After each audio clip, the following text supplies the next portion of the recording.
Ayan, magandang hapon, magandang gabi, magandang umaga kung anong oras nyo man pinapanood yung vlog na to.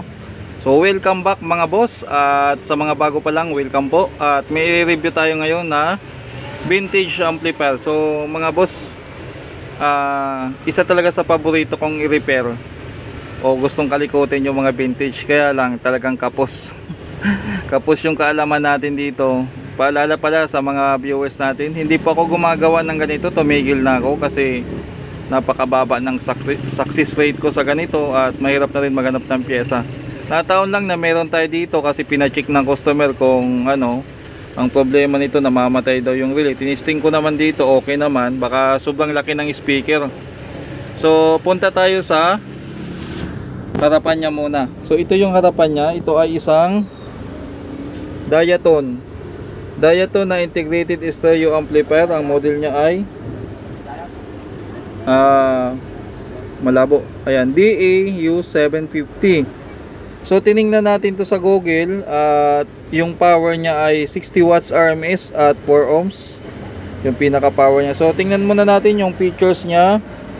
Ano ba yung features niya dito? Meron siyang bass or bass, kung paano man i-pronounce yan. So meron siyang dipit, meron siyang option kung 500 Hz, 250, tapos meron naman siyang adjacent. Ganon din dito sa treble o para sa high, meron siyang dipit. So pag dipit yan, parang walang function to. So meron siyang 5 kHz yung frequency niya, meron din siyang 2.5. So meron siyang fixed na frequency na kung nakadipit or nakapix. Sa baba meron siyang power at saka headphone, ilaw, then speaker selector. Meron siyang off, tapos kung gusto mo phone lang ang gumagana, A or B.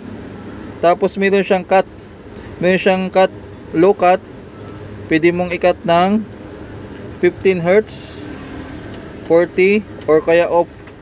Ganon din sa high, meron siyang high cut, low cut, yan, puro cut. Tapos 15 kHz, 9 kHz.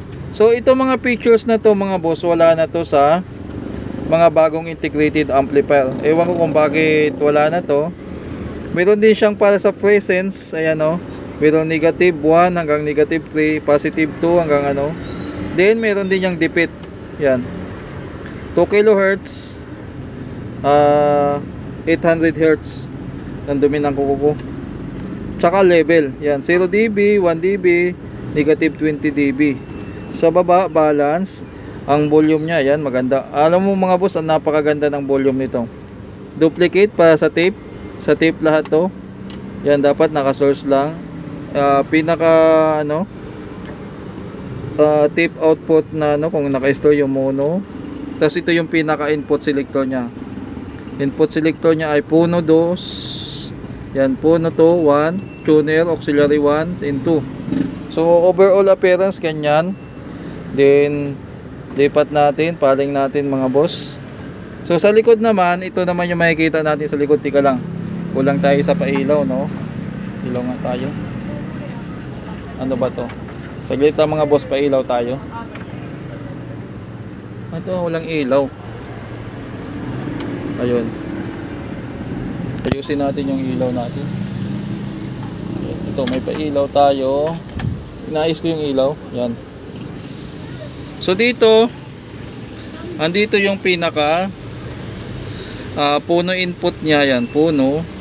So sa may mga turntable dyan, dito nilalagay. Tapos meron din siyang ano, kung impedance ng coil, 30K, 50K, 75K. So para sa turntable to. Then dito naman, ito yung pinaka high input level, tuner, auxiliary 1, auxiliary 2, tsaka meron siyang mga grounding. Ito naman para sa tape, merong play 1, record 1, play 2, record 2. Then play out at saka main. So pwedeng input dito yung main, pwedeng separate. So bakit merong ganitong ano, separate at saka normal? So pag normal, ibig sabihin itong dalawang to connected na yan. So pag sineparate mo yan, yung mismong out doon sa harapan papunta dito, tapos mababakante yung main. So kung gagamit ka ng equalizer, yan yung mga features na halos wala na rin ngayon. So mapapansin nyo ngayon sa mga power amplifier o sa mga integrated amplifier, meron na dyang wala na itong switch na to. Tapos itong napakaganda niyang speaker terminal, diipit siya mga boss. So classic na classic to, wala na to ngayon. Yan. Tapos ito yung pinaka ratings niya, 100 volts, 130 watts power consumption yan mga boss, hindi yung power output ng ng amplifier. So meron siyang switch, ibig sabihin itong switch na total 2 ampere ay dumaan ng switch. Gagana lang to kapag pinower on mo yung amplifier. Ito naman yung unswitch, ibig sabihin pag nakasaksak yung plug, meron na agad yung power yan. So hindi na siya dumaan ng switch. So punta tayo sa loob, yung naman niya. So yung mga niya ay yung mga classic talaga na mga pyesa katulad nito. Mga lumang transistor na yan, mahirap na hanapin yan ngayon mga boss. Kaya solve sa yung coil nyo, napakaluma na. Pati capacitor, yung mga pang trimmer nya, yung trimmer resistor nya, tsaka yung mga resistor at tsaka diode, old model na. Pati yung heatsink kung mapapansin nyo, makapal.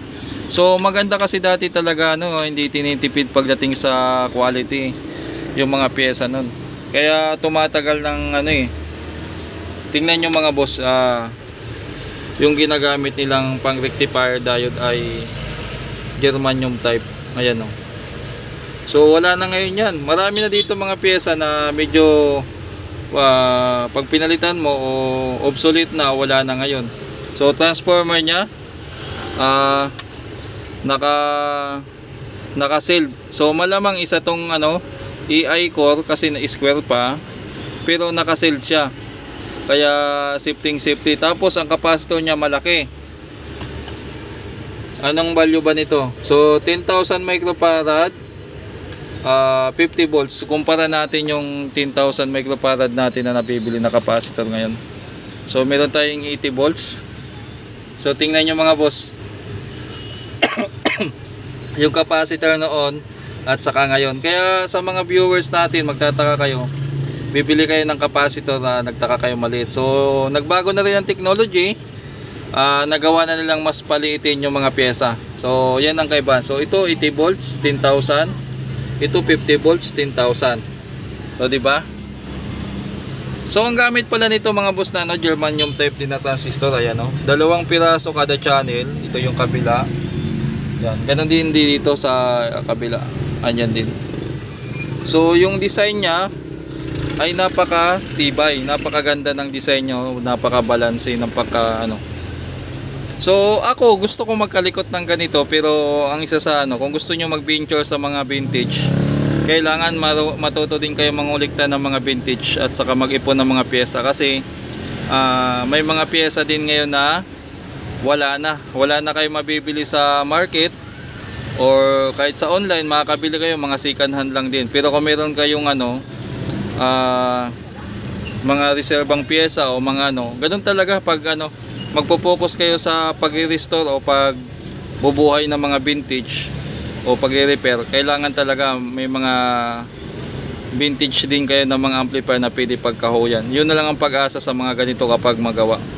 Kasi halos mga pyesa dito, ito wala ka na makukuha ngayong 10,050 na ganito, lalo ng transformer niyan, lalo na yung mga transistor niya. So pahirapan na yan. At saka ito ay isang 110 volts lang, or 110 ba 100? Tingnan nga natin. Yan, 100 volts lang pala. Yan. So mga boss, hanggang dito na lang yung vlog natin tungkol sa Diaton na amplifier.